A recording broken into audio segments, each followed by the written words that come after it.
Halo, salam damai sejahtera, salam Maranatha saya ucapkan kepada pendengar Mutiara Kebenaran yang saya kasih dalam Tuhan. Apa kabar Anda pada hari ini? Saya doakan baik-baik saja dan bahkan luar biasa secara rohani di dalam Yesus Kristus Juru Selamat kita. Ya, dan saya Dr. Stephen Einstein Liao. Hari ini saya siap dan saya harap Anda juga siap untuk mempelajari firman Tuhan bersama-sama. Dan hari ini kita sampai kepada 1 Raja-Raja pasalnya yang ketiga. Oke. Nah, mungkin kalau Anda baru bergabung dengan kita, ya, kita tentu dalam acara Mutiara Kebenaran ini secara sistematis membahas pasal per pasal di dalam Alkitab, dan kita fokus di Perjanjian Lama karena Perjanjian Baru sudah selesai direkam dan diajarkan oleh Dr. Suento Liao dalam acara yang namanya Through the Bible. Dan kita saat ini sedang menyelesaikan Perjanjian Lama yang memang lebih panjang dari Perjanjian Baru, dan kita sudah sampai di dalam 1 Raja-Raja. Saudara kasih Tuhan, kita sudah membahas beberapa pasal pertama, yaitu pasal 1 dan pasal 2. Sekarang kita masuk ke pasalnya yang ketiga. Sekali lagi, kalau memungkinkan, saya harap Anda akan membuka Alkitab bersama saya nanti, kecuali kalau Anda mendengarkan ini mungkin sambil menyetir atau sambil jalan pagi atau lain sebagainya, di mana Anda tidak bisa membaca Alkitab. Tapi optimalnya adalah Anda bisa membuka ayat-ayat firman Tuhan bersama dengan saya. Oke, dan kalau Anda sudah siap, 1 Raja-Raja pasal 3, dan ada 28 ayat di sini yang akan kita selidiki bersama. Sebelumnya kita berdoa terlebih dahulu.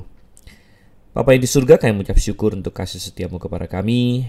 Sungguh kami menantikan berkat rohani ketika kami membuka firman-Mu, membacanya, merenungkannya, menarik pelajaran darinya Tuhan, sehingga apa yang tertulis ini bukan hanya sejarah, walaupun memang adalah sejarah yang paling akurat, namun lebih dari sekedar untuk mengetahui apa yang terjadi.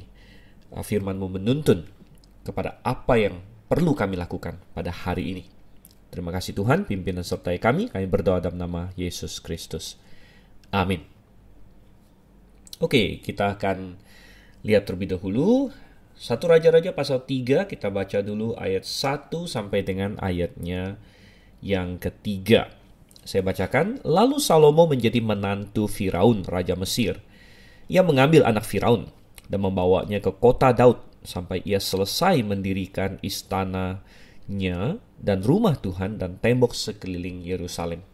Hanya bangsa itu masih mempersembahkan korban di bukit-bukit pengorbanan, sebab belum ada didirikan rumah untuk nama Tuhan sampai pada waktu itu. Dan Salomo menunjukkan kasihnya kepada Tuhan dengan hidup menurut ketetapan Daud ayahnya. Hanya ia masih mempersembahkan korban sembelihan dan ukupan di bukit-bukit pengorbanan. Baik, jadi sedikit recap bahwa di pasal 1 kita melihat bagaimana Daud sudah sangat tua, kemudian akhirnya terjadi sedikit perebutan kekuasaan antara Salomo dengan Adonia. Namun akhirnya Daud mengokohkan sebagaimana Tuhan sudah tunjukkan bahwa yang menjadi raja Israel selanjutnya adalah Salomo. Dan di pasal yang kedua kita melihat bagaimana Salomo mengokohkan kerajaan itu. Akhirnya berbagai karakter-karakter yang bermasalah di kerajaan itu, seperti Adonia sendiri yang akhirnya ternyata tidak puas dan dia masih mencoba secara rahasia menggerogoti kerajaan Salomo. Akhirnya dibereskan dan dia harus dihukum mati karena dia melakukan suatu konspirasi, minimal dalam hati dia sendiri. Kemudian tokoh-tokoh lain seperti Yoab dan lain sebagainya juga harus dibunuh karena kesalahan mereka. Abiatar tidak dibunuh karena dia adalah seorang imam, namun dia dipecat dari jabatannya dan dikucilkan ke tanah Anatot. Jadi kita melihat kerajaan itu menjadi kokoh.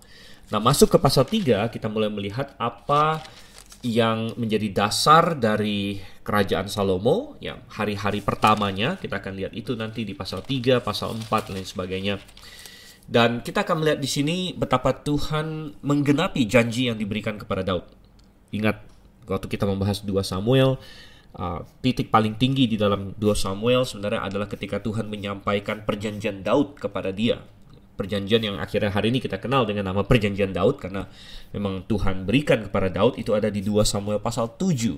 Dan Tuhan berjanji ketika Daud nanti sudah mati, sudah dikumpulkan kepada nenek moyangnya, Tuhan akan membangkitkan seorang anaknya yang akan duduk di atas tahtanya, yang akan mengokohkan kerajaannya. Dan itu digenapi pada diri Salomo. Bahkan Tuhan berjanji bahwa Tuhan akan membuat tahta Daud dan kerajaan Daud kokoh untuk selama-lamanya. Dan Salomo merupakan bagian dari janji itu, walaupun ya sekarang tentu kita tahu bahwa bukan penggenapan ultimate dari janji itu, karena janji itu akan digenapi secara ultimate dalam diri Yesus Kristus. Namun ketika Salomo duduk di atas tahta Daud, ketika dia menjadi raja dan ketika kerajaannya kokoh, itu adalah penggenapan janji Tuhan juga.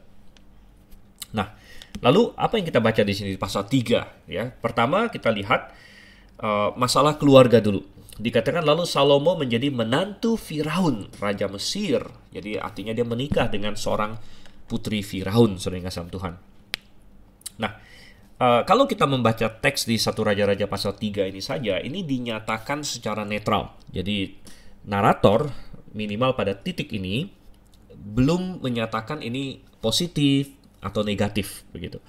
Nah, tentu kita yang saya harap Anda sebagai pendengar Mutiara Kebenaran mungkin Anda sudah pernah membaca 1 Raja-Raja sebelumnya, dan belakang kita tahu bahwa Raja Salomo akan jatuh ke dosa tertentu ya. Mungkin saya tidak perlu bilang ini spoiler atau apa-apa ya, tapi karena kita semua mungkin sudah pernah dengar cerita di sekolah minggu dan sebagainya, kita tahu belakangan Raja Salomo akan jatuh kepada dosa di mana dia terlalu banyak mengambil istri dan lain sebagainya, terutama istri dari bangsa-bangsa asing, dan kita akan lihat itu nanti juga.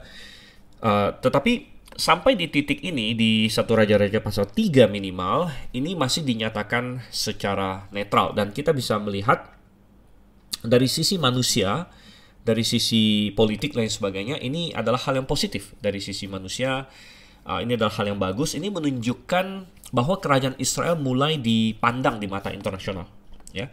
Nah, kita harus ingat bahwa kita sebagai pembaca Alkitab, kita sering melihat segala sesuatu dari sudut pandang narasi Alkitab. Jadi kita membaca tentang Saul, Daud, dan lain sebagainya, yang adalah tokoh-tokoh yang hebat. Tetapi kalau kita bandingkan dengan apa yang terjadi di dunia pada waktu itu, bagi orang dunia, bagi orang-orang yang tidak mengenal Tuhan dan lain sebagainya, Israel hanyalah pada waktu itu suatu negara kecil yang tidak begitu penting sebagai Tuhan. Dan itu mirip juga hari ini, gitu ya. Mirip hari ini, karena Israel adalah negara kecil. Tapi luar biasanya sesuai dengan nubuat Tuhan juga, negara yang kecil inilah yang menyebabkan seluruh dunia pusing ya, sebagaimana dikatakan di Zakaria. Dan saya merekam ini di akhir tahun 2023. Saya tidak tahu kapan Anda akan mendengarnya. Dan di akhir tahun 2023 kita tahu bahwa terjadi serangan Hamas kepada Israel pada tanggal 7 Oktober. Dan terjadi perang sekarang, perang masih menderu, dan ini membuktikan apa yang Alkitab katakan di dalam Zakaria. Kalau saya ajak kita buka sejenak saja Zakaria pasalnya yang ke-12, saya akan bacakan di ayat yang kedua. Sesungguhnya aku membuat Yerusalem menjadi pasu. Pasu itu maksudnya cangkir atau cawan ya. Aku membuat Yerusalem menjadi pasu yang menyebabkan segala bangsa di sekeliling menjadi pening. Juga Yehuda akan mengalami kesusahan ketika Yerusalem dikepung. Maka pada waktu itu aku akan membuat Yerusalem menjadi batu untuk diangkat bagi segala bangsa. Siapa yang mengangkatnya pastilah mendapat luka parah. Segala bangsa di bumi akan berkumpul melawannya.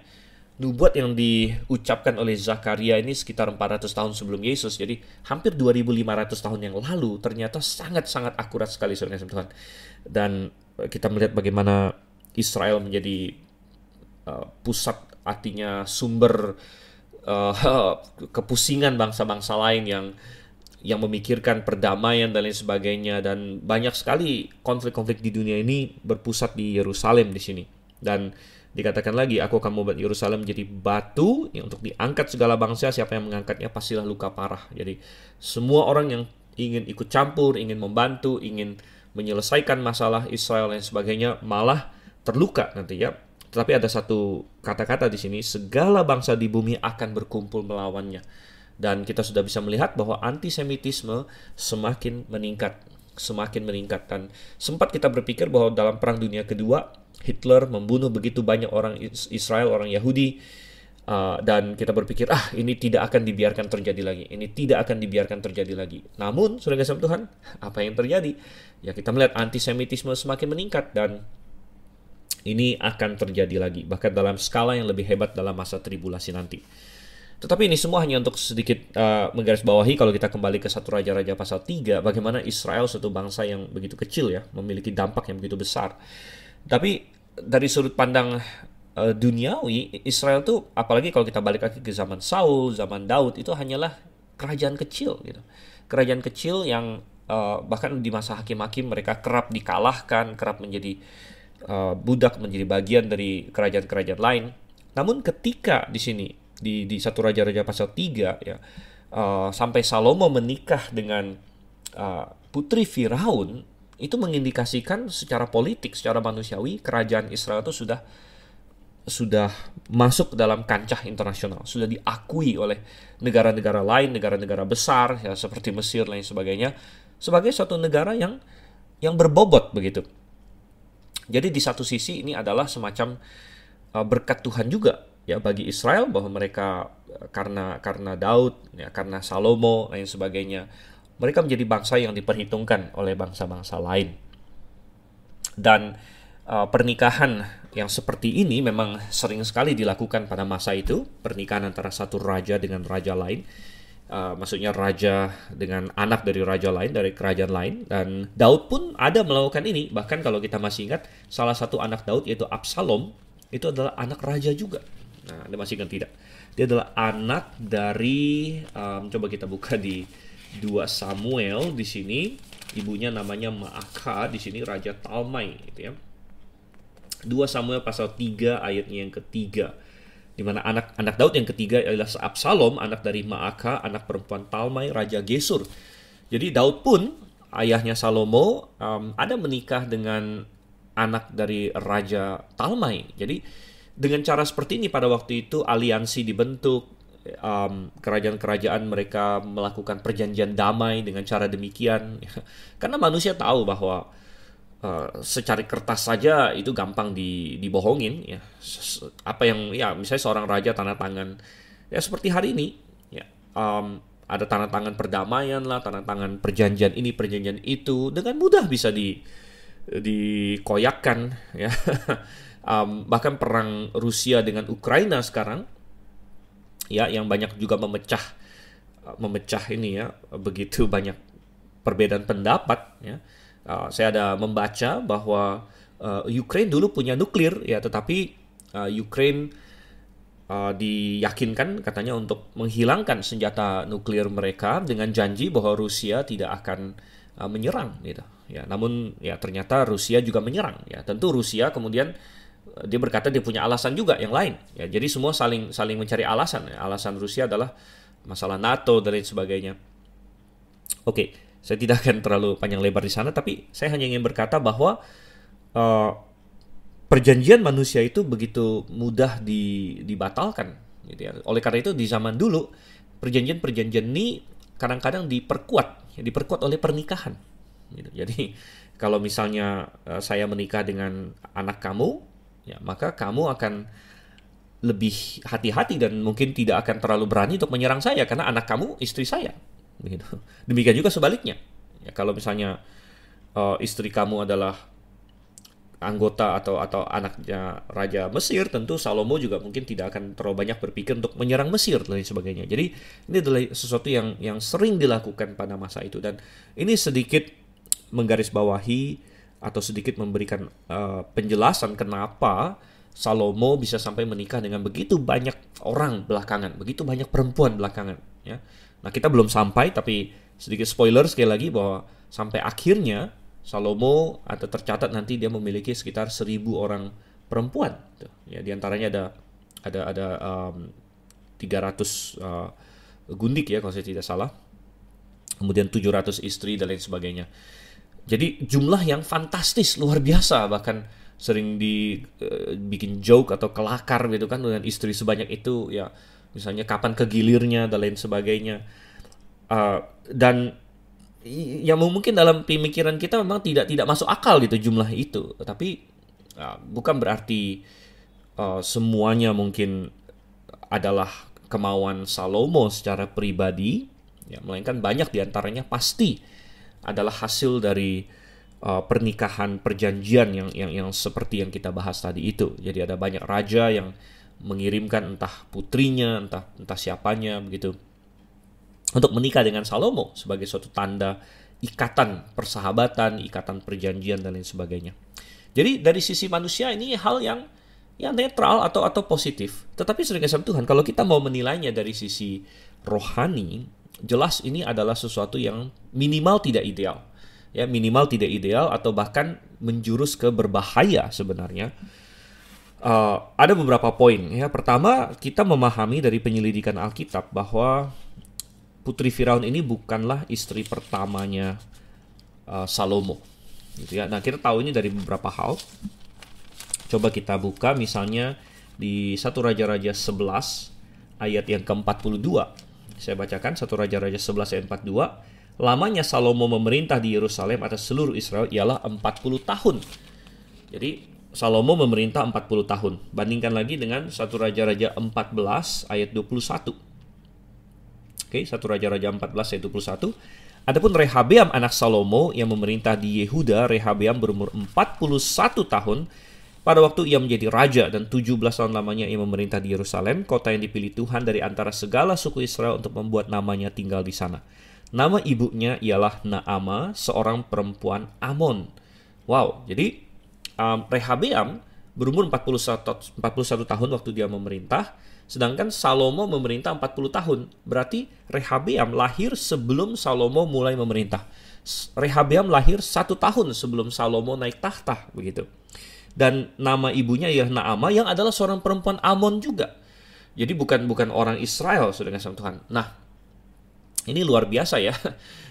Dari sini kita melihat bahwa ternyata Salomo, ya sama seperti bapaknya sih memang, mengambil lebih dari satu istri, dan itu sudah mulai awal sekali dari pemerintahan dia yang nanti ujung-ujungnya akan sampai kepada angka yang fantastis yang tadi kita sebut itu 1.000 orang perempuan di sini.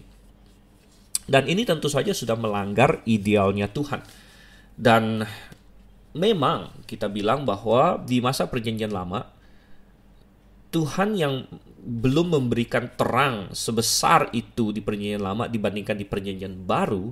Standar untuk pelayanan kepada Tuhan, terutama dalam Israel, bagi raja-raja Israel, belum seketat katakanlah standar bagi pelayanan pada zaman ini, katakanlah seorang gembala atau seorang penilik, ya.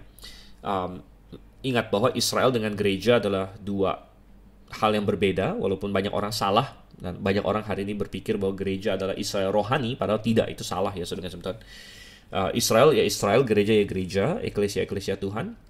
Ada paralelnya memang, saya tidak berkata tidak ada paralel sama sekali. Ada paralel antara gereja dengan Israel walaupun tidak sama. Tetapi ada perbedaan. Misalnya dalam hal pelayanan, ya, bagi gereja, ingat gereja-gereja Tuhan, eklesia Tuhan hidup di zaman setelah Yesus datang. Terang diberikan dengan lebih jelas lagi, wahyu progresif lebih lagi, jadi lebih banyak lagi yang dijelaskan dalam firman Tuhan. Kita mengenal Tritunggal lebih jelas, kita mengenal standar-standar Tuhan lebih jelas. Oleh karena itu ada tuntutan yang lebih, karena Tuhan berkata barang siapa lebih banyak diberi, lebih banyak akan dituntut. Oleh karena itu dalam perjanjian baru dengan spesifik Tuhan bilang misalnya tentang seorang gembala sidang, bahwa dia haruslah suami dari satu istri gitu. Nah, ini dinyatakan di zaman abad pertama, di mana masih banyak orang yang poligami pada waktu itu. Di abad pertama, di kalangan orang-orang kafir begitu. Dan mungkin ada orang-orang Kristen yang bertobat, ya, dan sudah sempat punya lebih dari satu istri mungkin. Dan itu berarti mereka tidak bisa menjadi gembala lagi begitu. Kalau mereka punya lebih dari satu istri kemudian bertobat percaya Tuhan begitu kan. Ya, tetapi di zaman sekarang ini menjadi ideal kita, ya, bahwa ini adalah keinginan Tuhan. Kita tahu itu kehendak Tuhan. Satu orang suami punya satu orang istri punya satu orang suami. Dan di perjanjian lama, walaupun ideal ini sudah mulai di perjanjian lama, yaitu di Taman Eden, sebagaimana kita bilang Tuhan memberikan satu orang perempuan yaitu Hawa kepada Adam. Namun standar ideal ini belum dituntut sekeras itu di Perjanjian Lama untuk orang-orang yang melayani di Israel. Ya, seperti misalnya raja-raja Israel. Ya, raja-raja Israel akhirnya semua terlibat dalam poligami, meniru ya bangsa-bangsa sekeliling yang tidak sampai kepada idealnya Tuhan. Nah, kita sudah bahas ini cukup panjang lebar di zaman Daud. Bagaimana Daud punya lebih dari satu istri, dia punya cukup banyak istri walaupun tidak ada ini ya bandingannya dengan raja-raja sekuler atau bahkan Salomo. Tapi kita melihat bahwa Tuhan mencatat itu dan Tuhan mencatat bahaya dan kehancuran yang muncul karena itu. Bahkan problema di antara anak-anak Daud itu muncul karena poligami itu. Ya, karena mereka punya ibu yang berbeda, mereka bersaing, dan itu kita temukan dalam harem-harem kesultanan, kekaisaran dunia ini. Itu sudah menjadi motif yang umum di mana anak-anak dari ibu yang berbeda, dari kaisar misalnya, berebut tahta begitu kan, berebut tahta, itu hampir, dan bukan hanya hampir lagi, memang terjadi di kerajaannya Daud begitu. Amnon, Absalom, Adonia, Salomo dan sebagainya. Dari semua dari ibu yang berbeda. Dan karena mereka dari ibu yang berbeda, mereka tidak saling mengasihi sebagaimana seharusnya dan lain sebagainya. Sesuatu kekacauan yang luar biasa. Dan walaupun Tuhan masih di masa itu, di mana terang kebenaran belum seterang di dalam perjanjian baru, karena kita percaya wahyu progresif, ya Tuhan masih, artinya Tuhan tidak memecat Daud dari raja karena kesalahan ini, gitu ya. Dan demikian juga Salomo kalau begitu. Ya, jadi Salomo meneruskan kesalahan dari bapaknya. Bahkan ini adalah salah satu contoh pepatah Indonesia yang agak kasar memang terdengar, yaitu guru kencing berdiri, murid kencing berlari, gitu kan, dimana Salomo mengikuti kesalahan bapaknya dengan lebih hebat lagi, lebih parah lagi, begitulah. Dan walaupun di 1 Raja-Raja pasal 3 belum dinyatakan secara eksplisit, namun ini sudah memupuk jalan bagi Salomo untuk jatuh karena istri-istrinya. Dan itu kita akan lihat nanti di 1 Raja-Raja 11. Coba kita buka ya, untuk intip spoiler sebentar. Spoiler. 1 Raja-Raja pasal 11 ayat 1. Adapun Raja Salomo mencintai banyak perempuan asing di samping anak Firaun. Jadi anak Firaun disebut juga di sini, yang mencintai perempuan-perempuan Moab, Amon, Edom, Sidon, dan Het. Bahkan tadi kalau kita bandingkan dengan pasal 14, dia sudah menikah dengan Naama, seorang perempuan Amon, bahkan sebelum dia naik tahta. Nah, alasannya apa Tuhan menyuruh orang Israel tidak boleh menikah dengan perempuan-perempuan asing ini? Ya, karena tadi kita baca di pasal 11-nya ayat yang kedua, janganlah kamu bergaul, Tuhan berkata kepada mereka, janganlah kamu bergaul dengan mereka, dan mereka pun janganlah bergaul dengan kamu, sebab sesungguhnya mereka akan mencondongkan hatimu kepada Allah-Allah mereka. Ya, itu bahayanya, dan itu sudah mulai dipupuk di pasal 3 di sini. Bukan karena orang Israel tidak boleh sama sekali menikah dengan perempuan asing, selama perempuan asing itu dibawa untuk menyembah Tuhan. Dan ini terjadi pada beberapa perempuan yang akhirnya bahkan masuk dalam silsilah Tuhan Yesus. Ya, kita ingat seorang Rahab yang adalah orang Yeriko, namun dia percaya kepada Tuhan. Dan tentu salah satu contoh yang paling terkenal adalah Ruth sendiri. Ruth adalah seorang perempuan Moab, gitu kan.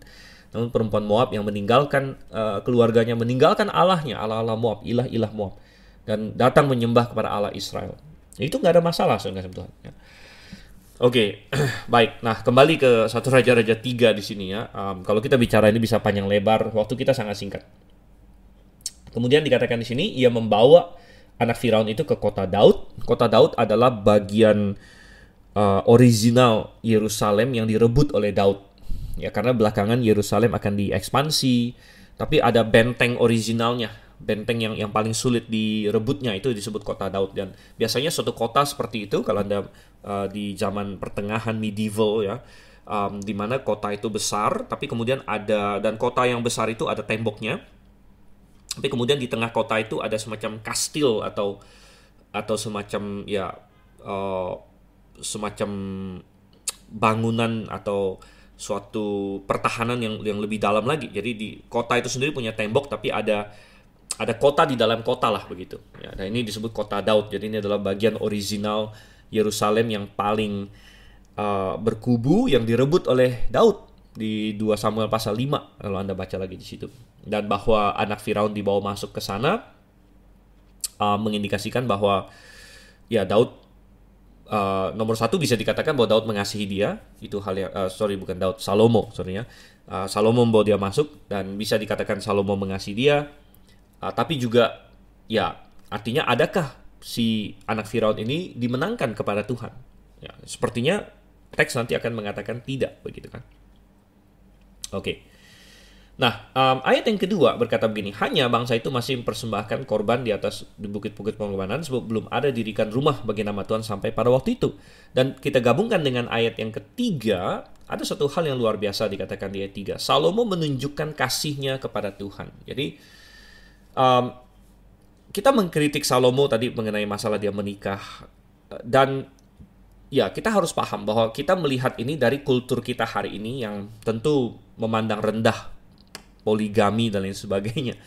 Di kulturnya Salomo pada waktu itu, mereka pada umumnya tidak memandang rendah poligami. Bahkan seorang raja itu boleh dibilang sudah hampir harus berpoligami, begitu. Dan diperlukan seseorang mungkin yang begitu kuat imannya untuk berkata, tidak, saya mau berbeda dengan dunia ini. Ya, dan ya memang kita pun hari ini kita harus melawan kultur di sekeliling kita yang berbeda, yang menentang Tuhan. Ya mungkin tantangan kita berbeda hari ini. Tantangan kita adalah kita harus keras menentang LGBT, homoseksualitas, transgenderisme, feminisme, dan begitu banyak lagi yang lain. Gitu. Dan banyak orang Kristen hari ini ya tidak sukses juga menentang hal-hal itu. Gitu. Jadi kita harus menilai Salomo berdasarkan standar zaman itu. Memang kita berkata apa yang Salomo lakukan dengan berpoligami, dengan mengambil istri yang bukan orang Israel, itu suatu kesalahan. Tetapi seseorang itu bukanlah kita judge menurut hari ini, gitu, menurut terang hari ini, gitu ya. Tapi terang di zaman dia, walaupun itu kesalahan, tetapi kita berkata bahwa Salomo bisa tetap mengasihi Tuhan, begitu. Salomo tetap mengasihi Tuhan.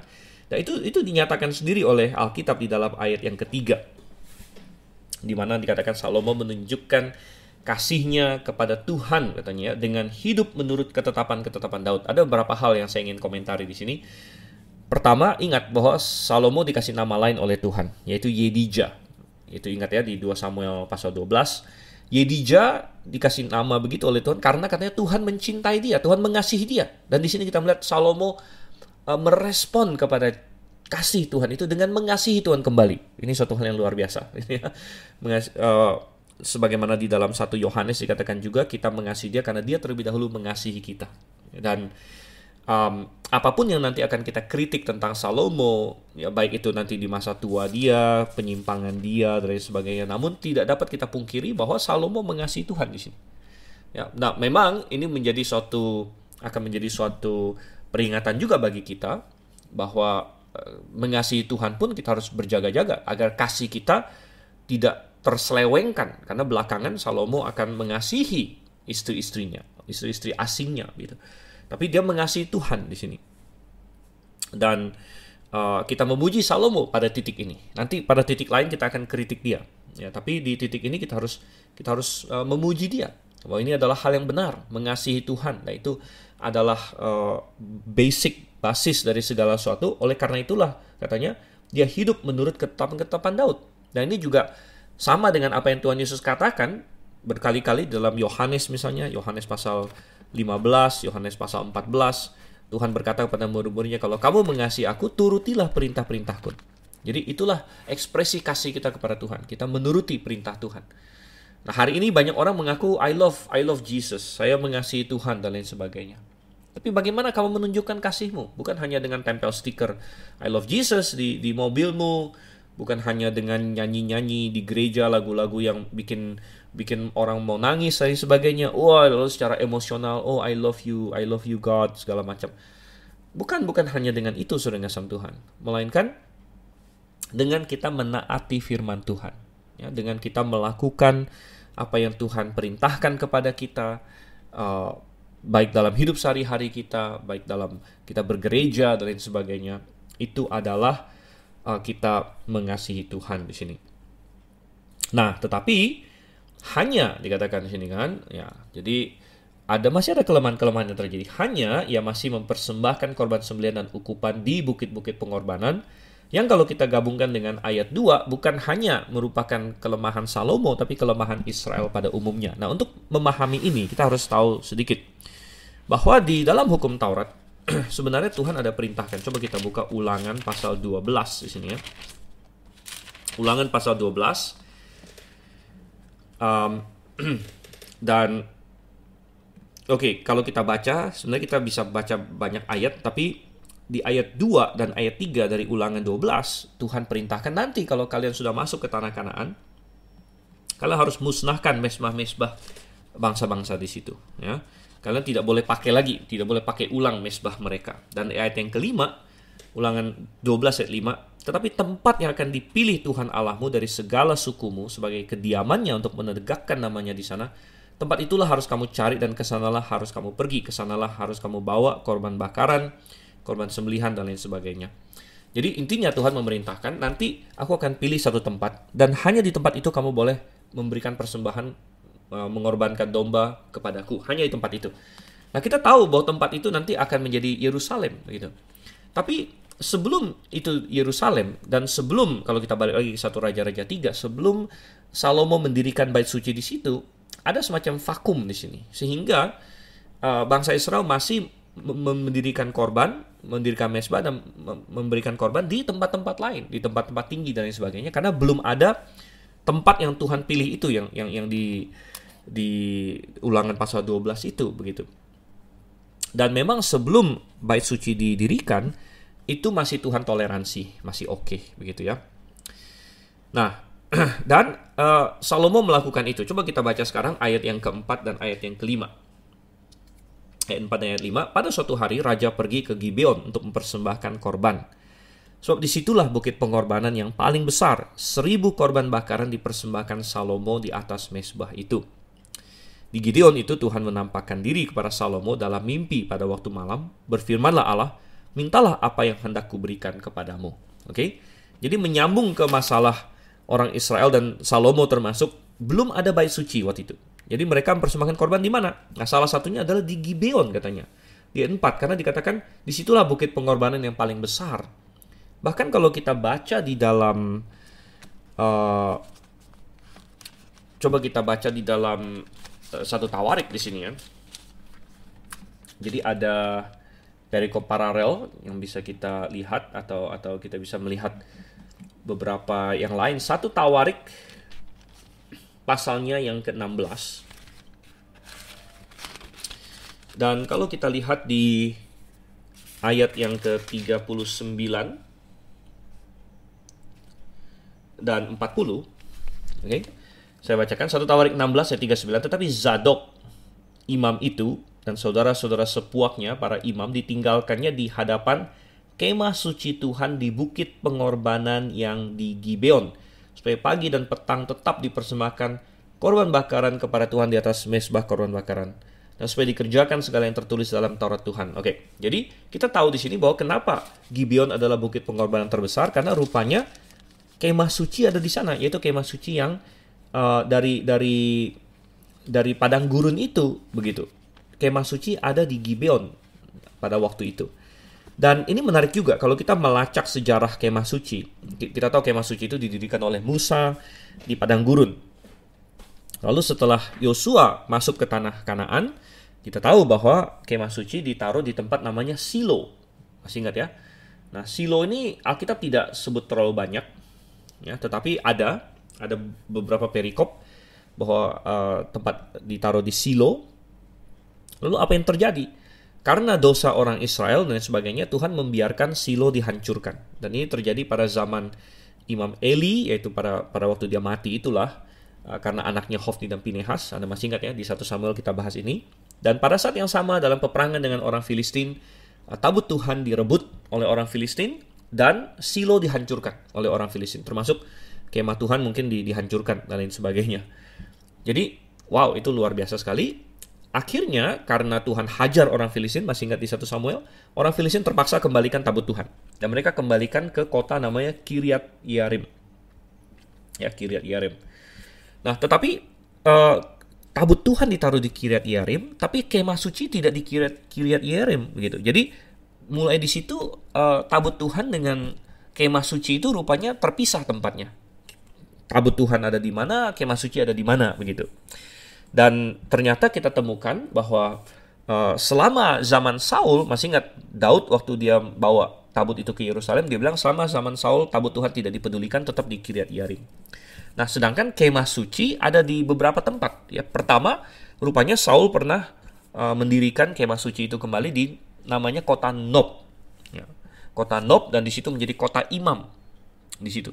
Dan itu bisa kita dapatkan di dalam 1 Samuel pasal 21 waktu Daud lari dari Saul. Masih ingat Saul mau bunuh Daud dan Daud lari, dia sampai ke Imam Ahimelek di Nob di situ, dan Imam Ahimelek di situ memberikan Daud roti kudus, roti sajian. Jadi ada kemah suci di Nob di situ, walaupun tabut perjanjiannya bukan di situ gitu. Tabut perjanjiannya di Kiryat Yearim.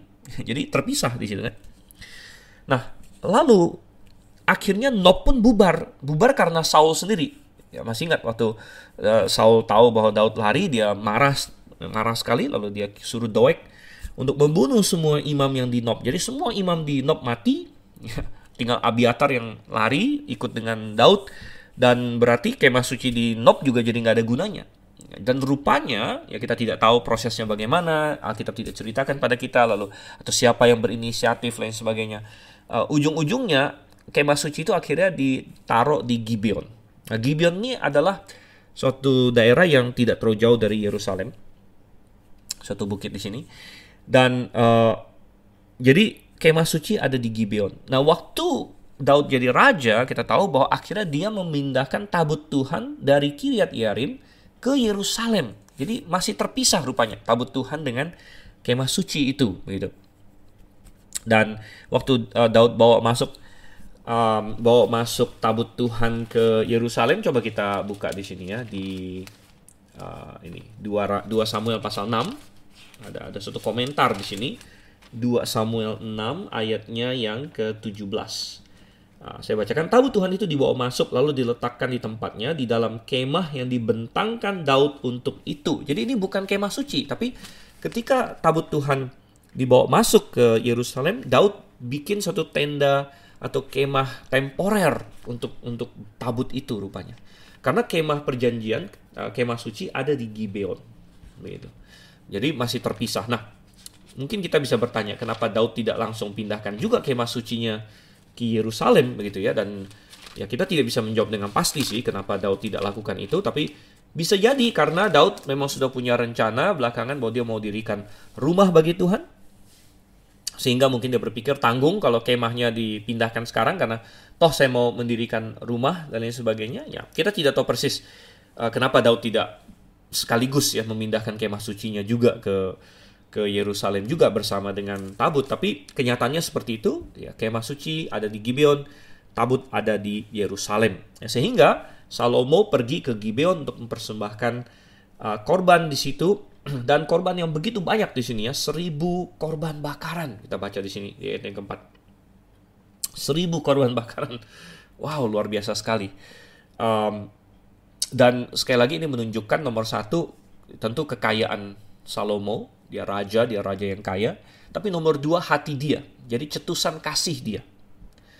Nah, ketika kita memberikan persembahan yang besar kepada Tuhan atau persembahan apapun kepada Tuhan, itu tidak serta-merta berarti mengasihi Tuhan. Ada banyak orang yang memberikan persembahan pada Tuhan namun hatinya tidak ada pada Tuhan. Contohnya Saul, ya dia pernah mempersembahkan kepada Tuhan. Bahkan dia pernah, masih ingat salah satu yang membuat Saul dipecat jadi raja adalah dia tidak membunuh semua orang Amalek, tidak membunuh semua kambing dombanya dengan alasan apa? Dia bilang, saya mau simpan kambing domba ini untuk dipersembahkan kepada Tuhan gitu. Tapi Tuhan malah marah di situ karena Tuhan bilang lebih baik mendengarkan aku daripada memberikan persembahan kepadaku gitu.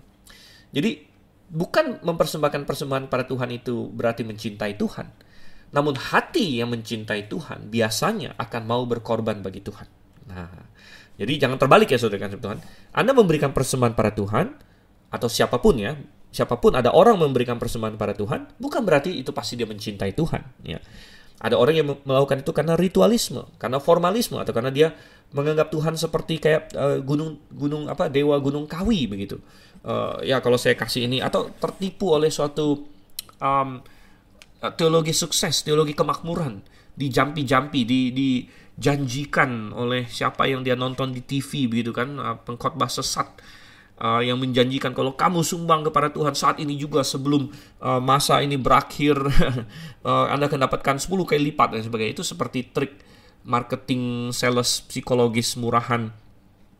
Dan kadang-kadang ada orang yang memberi kepada Tuhan karena motivasi-motivasi itu. Jadi belum tentu karena dia mengasihi Tuhan.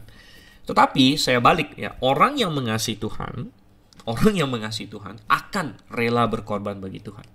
Dia akan rela memberikan persembahan kepada Tuhan, dan itu salah satu cetusan hati dia di sini. Ya, jadi kita lihat Salomo memberikan 1000, bayangkan ya, 1000 korban bakaran di sini. Dan apa yang terjadi di ayat yang kelima, Tuhan menampakkan diri kepada Salomo dalam mimpi pada waktu malam. Wow. Dan Tuhan di masa itu masa di mana Alkitab belum ada, jadi Tuhan masih menggunakan berbagai cara, menggunakan mimpi, menggunakan penglihatan. Nah, penglihatan dengan mimpi ini sangat mirip sebenarnya. Cuman penglihatan biasanya berbicara mengenai kalau orang itu bukan tertidur ya, dia dapat penglihatan. Tapi Tuhan juga sering menggunakan mimpi. Ada banyak mimpi dalam Alkitab yang sangat signifikan ya. Mimpinya Yusuf, kita masih ingat ya, mimpinya Firaun ya. Nah, mimpinya Salomo di sini. Belakangan kita akan lihat mimpinya Nebukadnezar dan sebagainya. Dan Tuhan datang dan berkata, mintalah apa yang hendak kuberikan kepadamu. Wow, luar biasa sekali saudara Tuhan.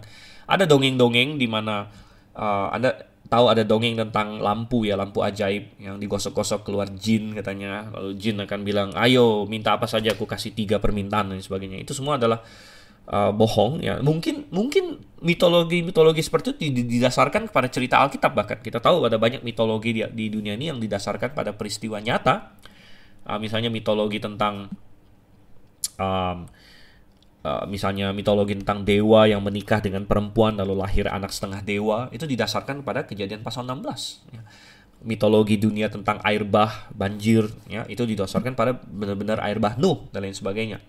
Jadi ada banyak mitologi dunia ini didasarkan pada apa yang benar-benar terjadi. Jadi saya tidak akan kaget kalau misalnya mitologi tentang jin yang dikeluarkan dari lampu ajaib itu juga mungkin terinspirasi oleh kisah ini gitu, walaupun itu suatu perversi ya, suatu kekacauan. Jadi mitologi ini sudah mengacaukan apa yang real begitu. Namun jelas Tuhan bukan jin ya, Tuhan adalah pencipta langit dan bumi, dan dia mampu untuk melakukan apa yang dia janjikan. Dan dia datang sini bukan karena digosok, bukan karena digosok, tapi karena Tuhan mengasihi Salomo dan Salomo mengasihi Tuhan ya. Mereka punya hubungan yang saling mengasihi, dan bahkan Salomo adalah anakku ya, anak Tuhan gitu, dan raja yang dipilih oleh Tuhan, yang mewarisi perjanjian Daud. Bahkan ingat bahwa Salomo adalah tipologi dari Yesus Kristus. Dan Yesus Kristus adalah anak Daud juga. Ya, anak Daud yang akan memerintah. Coba ada satu ayat yang sangat menarik. Buka di dalam Mazmur pasal 2 di sini ya. Mazmur pasal 2 adalah mazmur yang mesianik. Bernubuat tentang Mesias yang akan memerintah di kerajaan 1000 tahun. Tapi perhatikan ayat yang ke-7, Mazmur 2 ayat 7 dan 8. Aku mau menceritakan tentang ketetapan Tuhan. Ia berkata kepadaku, anakku engkau. Ya, jadi Yesus Kristus adalah anak Allah dengan yang spesial begitu. Dan Salomo adalah anak Daud di sini. Ya. Engkau telah kuperanakan pada hari ini. Kemudian apa? Ayat 8. Mintalah kepadaku. Mintalah kepadaku. Jadi Tuhan Allah Bapa berkata kepada Yesus Kristus, mintalah kepadaku. Jadi apa yang mau diminta gitu kan? Mintalah kepadaku, maka bangsa-bangsa akan kuberikan padamu menjadi milik pusakamu. Nah, ujung bumi menjadi kepunyaanmu. Dan sekali lagi Salomo mentipologikan Yesus Kristus di sini. Ada dua-duanya adalah anak Daud. Yesus adalah anak Daud, Salomo adalah anak Daud. Dua-duanya menjadi raja. Dan sebagaimana Bapa berkata kepada Sang Putra Yesus Kristus, mintalah padaku, akan kuberikan bangsa-bangsa kepadamu. Demikian juga Allah Bapa di sini berbicara kepada Salomo. Kita kembali ke 1 Raja-Raja 3 ya. Mintalah. Ya, mintalah apa yang hendak kuberikan kepadamu. Oke, kita baca sekarang ayat yang ke-6 sampai dengan ayat yang ke-15. Jadi agak panjang sedikit, kita baca. Lalu Salomo berkata, engkaulah yang telah menunjukkan kasih setiamu yang besar kepada hambamu Daud ayahku, Sebab ia hidup di hadapanmu dengan setia, benar, dan jujur terhadap engkau. Dan engkau telah menjamin kepadanya kasih setia yang besar itu dengan memberikan kepadanya seorang anak yang duduk di tahtanya, seperti pada hari ini. Maka sekarang ya Tuhan Allahku, Engkaulah yang mengangkat hamba-Mu ini menjadi raja menggantikan Daud ayahku, sekalipun aku masih sangat muda dan belum berpengalaman. Demikianlah hamba-Mu ini berada di tengah-tengah umat-Mu yang Kau pilih, suatu umat yang besar yang tidak terhitung dan tidak terkira banyaknya. Maka berikanlah kepada hamba-Mu ini hati yang faham menimbang perkara untuk menghakimi umat-Mu, dengan dapat membedakan antara yang baik dan yang jahat. Sebab siapakah yang sanggup menghakimi umat-Mu yang sangat besar ini? Lalu adalah baik di mata Tuhan bahwa Salomo meminta hal yang demikian. Jadi berfirmanlah Allah kepadanya, oleh karena engkau telah meminta hal yang demikian dan tidak meminta umur panjang, atau kekayaan, atau nyawa musuhmu, melainkan pengertian untuk memutuskan hukum, maka sesungguhnya aku melakukan sesuai dengan permintaanmu itu. Sesungguhnya aku memberikan kepadamu hati yang penuh hikmat dan pengertian, sehingga sebelum engkau tidak ada seorang pun seperti engkau, dan sesudah engkau tak akan bangkit seorang pun seperti engkau. Dan juga apa yang tidak kau minta aku berikan padamu, baik kekayaan maupun kemuliaan, sehingga sepanjang umurmu tak akan ada seorang pun seperti engkau di antara raja-raja. Dan jika kau hidup menurut jalan yang kutunjukkan dan tetap mengikuti segala ketetapan dan perintahku, sama seperti ayahmu Daud, maka aku akan memperpanjang umurmu. Lalu terjagalah Salomo. Ternyata ia bermimpi, sekembalinya ke Yerusalem, berdirilah ia di hadapan tabut perjanjian Tuhan, dipersembahkannya korban-korban bakaran dan korban-korban keselamatan. Kemudian ia mengadakan perjamuan bagi semua pegawainya. Pernahkah Anda berpikir apa yang Anda akan jawab kalau Tuhan muncul di hadapan kita seperti dia muncul di hadapan Salomo dan berkata, minta apa yang kau inginkan? Pernah Anda merenung demikian? Oh, saya sering. Saya sering kadang-kadang berpikir, kira-kira kalau Tuhan tanya saya, apa yang akan saya minta? Gitu kan? Dan mungkin kita berpikir, ya saya akan minta seperti Salomo. Gitu. Tapi benarkah demikian? Ya, benarkah demikian? Karena mungkin kita berpikir, wah enak sekali ya Salomo, Tuhan tanya dia mau apa? Tapi bukankah kita memiliki janji yang sama? Kita tidak perlu suatu penglihatan, kita tidak perlu suatu mimpi dari Tuhan, kita memiliki suatu hal yang lebih pasti lagi, yaitu janji firman Tuhan. Dan apa yang firman Tuhan katakan? Matius 7 ayatnya yang ke-7. Ini adalah janji firman Tuhan kepada para pengikut Tuhan. Mintalah maka akan diberikan kepadamu. Carilah maka kamu akan mendapat. Ketoklah maka pintu akan dibukakan bagimu. Ya. Ada banyak lagi ayat yang lain. Kita bisa buka di dalam 1 Yohanes. Saya buka dulu sebentar. 1 Yohanes pasalnya yang ke-5 misalnya. Dan ayatnya ke-14 dikatakan, dan inilah keberanian percaya kita kepadanya, itu bahwa ia mengabulkan doa kita jikalau kita meminta sesuatu kepadanya menurut kehendaknya. Ya. Dan jikalau kita tahu bahwa ia mengabulkan apa saja yang kita minta, maka kita juga tahu bahwa kita telah memperoleh segala sesuatu yang telah kita minta kepadanya. Oh, saudara kasih Tuhan, kita memiliki lebih hebat dari suatu penglihatan, suatu mimpi. Kita memiliki janji firman Tuhan itu sendiri, bahwa kalau kita meminta, mencari dan mengetuk, Tuhan akan memberikannya kepada kita. Tentu sebagaimana di 1 Yohanes pasal 5 tadi dikatakan, kalau kita mintanya sesuai dengan kehendak Tuhan. Artinya jangan kita meminta sesuatu yang berdosa. Anda jangan berkata hari ini, Tuhan saya mau minta suami kedua. Saya mau minta istri tambah lagi 3-4 orang. Ya, itu tidak sesuai dengan firman Tuhan. Ya, ingat bahwa kita hidup di terang yang lebih ya daripada perjanjian lama. Dan jangan kita meminta hal-hal yang bertentangan dengan firman Tuhan. Tetapi apa yang Anda inginkan, saudara kasih Tuhan? Nah, kadang-kadang kita berkata, tapi Tuhan saya sudah doa kok, saya sudah begini kok, saya nggak dapat. Benarkah Anda sungguh-sungguh memintanya? Begitu kan? Sekali lagi, kalau misalnya kita berkata, kalau ini kayak anak sekolah minggu ya, saya kan pernah mengajar sekolah minggu juga, saya juga dulu sekali tentunya anak sekolah minggu. Waktu mendengar cerita ini, kadang-kadang guru akan bertanya, ya anak-anak, ya kalau misalnya kalian Tuhan tanya sama kalian apa yang kalian minta sekarang, jawab apa? Nah, anak-anak sekolah minggu akan jawab, minta hikmat, gitu kan? Karena di sekolah minggu diajarkan, ini Salomo pintar sekali, dia bagus sekali dia minta hikmat. Jadi anak-anak sekolah minggu digiring untuk menjawab, saya juga akan minta hikmat. Tapi saudara, Itukah yang benar Anda inginkan? Ya. Karena kita tidak bisa menipu Tuhan. Kita tidak bisa menipu Tuhan. Kita tidak bisa bilang, Tuhan saya mau hikmat, saya mau hikmat. Tapi sebenarnya dalam hati kita tidak mau. Bukan itu yang paling kita rindukan. Bukan itu yang paling kita mau gitu. Tuhan gak bisa ketipu. Oleh karena itu, makanya Tuhan bilang apa? Ketuklah, ya, carilah. Jadi Tuhan memakai beberapa istilah. Minta, ketuk, cari. Jadi artinya begini, minta itu kan cetusan. Mengetuk itu perlu effort sedikit. Ya, dan menunjukkan keseriusan kita.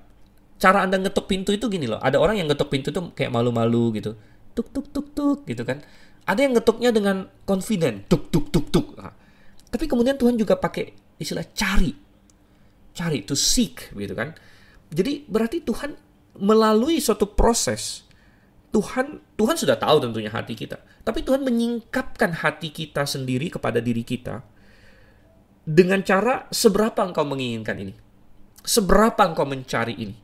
Seberapa engkau mengetuk untuk hal ini. Dan dari situ akan terlihat apa yang benar-benar kita inginkan. Apa yang benar-benar kita cari dari Tuhan. Untuk hal apakah kita mengetuk pintu kasih karunia Tuhan. Dengan kita berdoa dan kita berlutut. Dan kita mendoakan hal tersebut. Apa yang sungguh-sungguh merupakan kerinduan hati kita. Itu kita nggak bisa tipu Tuhan. Kita nggak bisa seperti anak kecil, anak sekolah minggu yang digiring saja. Oh iya, saya mau hikmat. Padahal hatinya mau permen gitu misalnya. Ya kan? Apa yang akan kau minta kalau kau minta dari Tuhan? Ya sebenarnya sih saya mau minta permen tetangga saya atau saya mau minta apa gitu. Tapi karena diceritanya mestinya minta hikmat, ya udah saya minta hikmat gitu. Bukan, Tuhan tahu hati kita. Tuhan tahu hati kita. Nah, ini salah satu cetusan bagaimana tadi kita bilang Salomo mengasihi Tuhan. Kenapa Salomo bisa meminta hal yang begitu baik? Karena dia mengasihi Tuhan. Dan kalau kita cek kembali di ayat ini, pertama Salomo tidak langsung meminta sesuatu pada Tuhan, tapi dia mengucap syukur dulu kepada Tuhan. Nah, ini adalah benar-benar mencerminkan hati dia begitu. Dia bukan hanya datang pada Tuhan mau minta sesuatu, dia benar-benar menikmati hubungan dengan Tuhan. Ya. Nah, inilah bedanya Tuhan dengan iblis, jin-jin, ya, dewa gunung kawi yang tadi saya bilang itu, di mana orang-orang kafir senang dengan Tuhan asal Tuhan bisa kasih mereka benefit gitu. Bahkan mereka rela, ada yang mengorbankan anaknya, mengorbankan apapun dia korbankan asal dia jadi kaya raya kah, jadi apakah. Bukan demikian Salomo. Ya, Salomo memiliki hati yang mengasihi Tuhan, oleh karena itu dia mulai dengan mengucap syukur. Engkau telah menunjukkan kasih setia yang besar pada hambamu Daud, ya.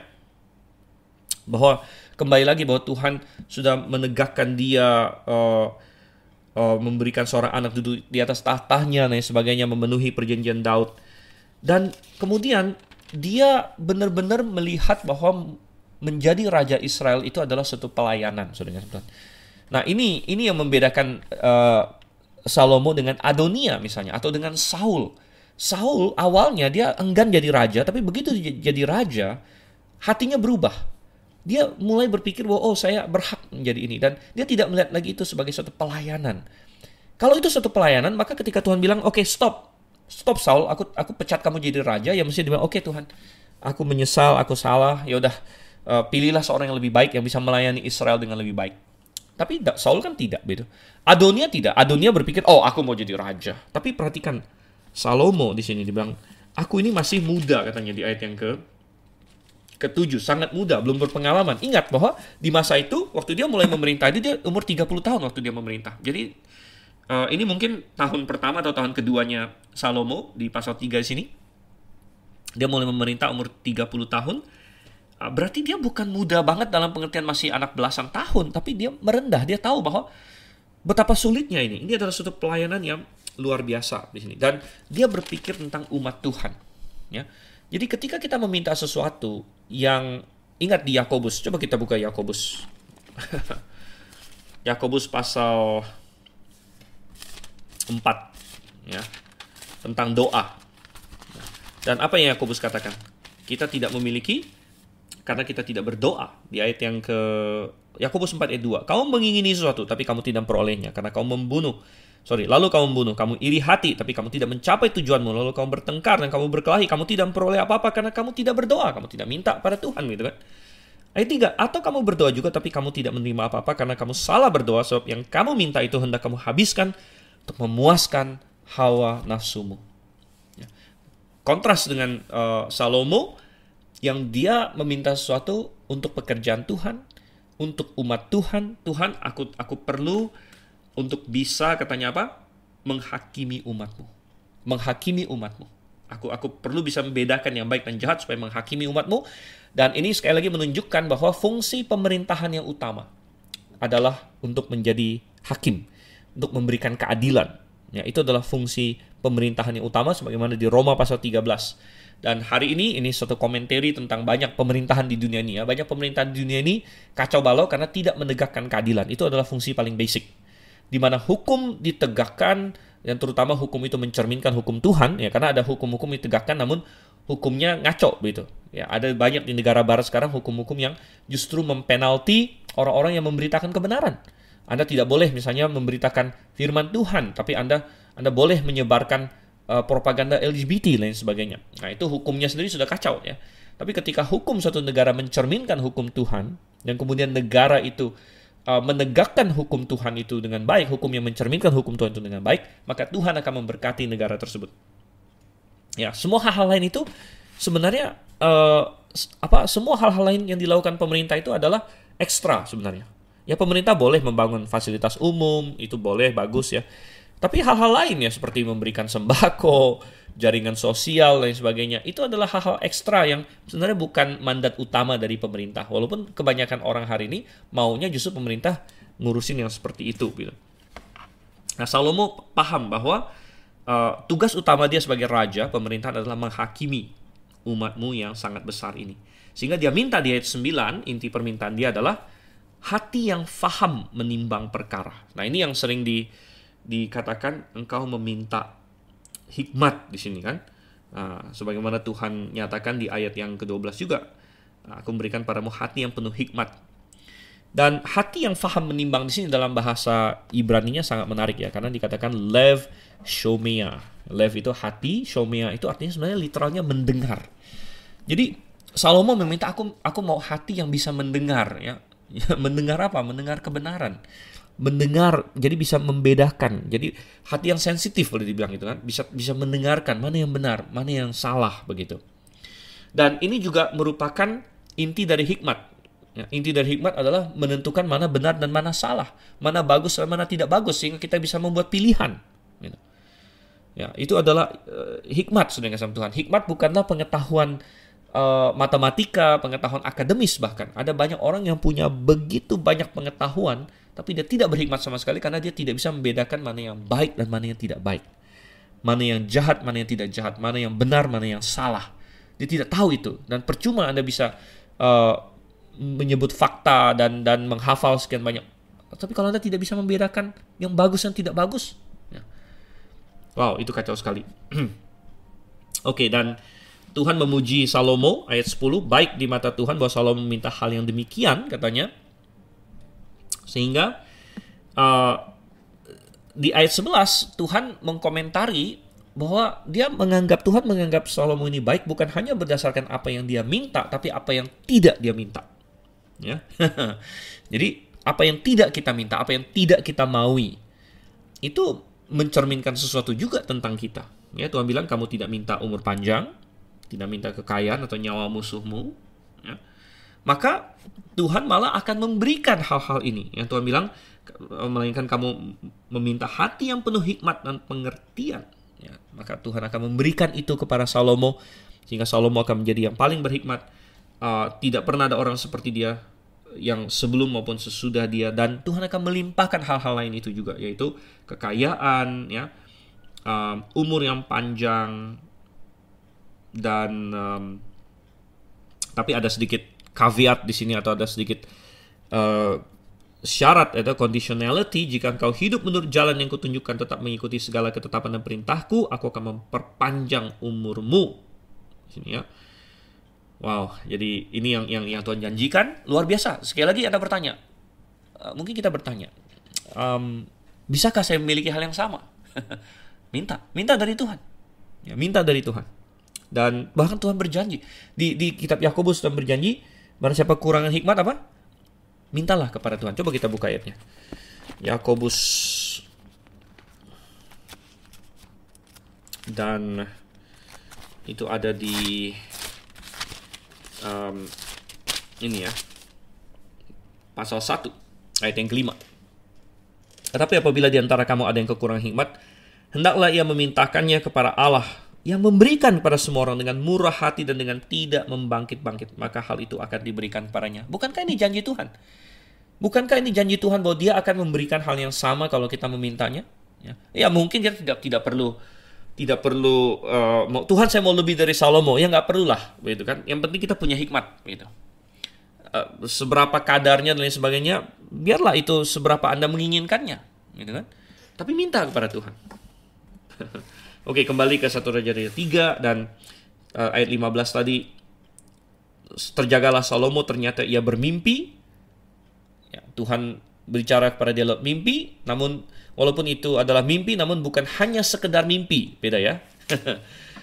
It was a dream, but it was not only a dream. Ya, jadi itu mimpi, tapi bukan hanya sekedar mimpi, dan itu benar.